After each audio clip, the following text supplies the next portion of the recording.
بسم الله الرحمن الرحيم. خبر هام.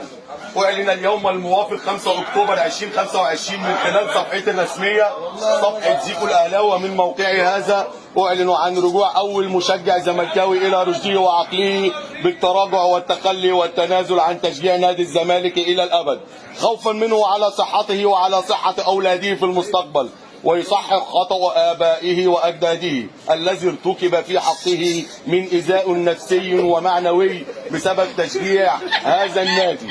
والآن حلف القسم وتجريده من ارتداء فانيلة نادي الزمالك. أقسم بالله العظيم. ما تحرك بقك يا اسطى، هو يقول وانت حرك بقك. أقسم بالله العظيم. اقسم بالله العظيم أنني أعلن وبكامل قواي العقلية انني اعلن بكامل قواي العقليه بعدم تشجيع نادي الزمالك من اليوم، بعدم تشجيع نادي الزمالك الى اليوم، وأن أتشرف بالدخول من ضمن مشجعي النادي الأهلي.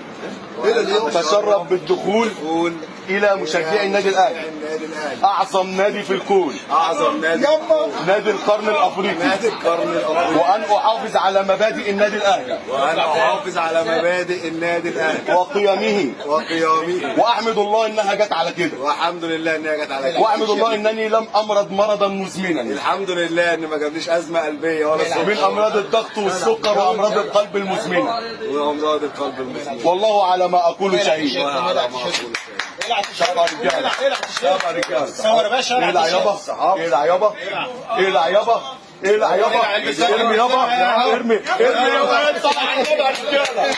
الله أكبر، الله أكبر، الله أكبر، الله أكبر. بس يابا خلاص، شكرا، سكرنا يا معلم.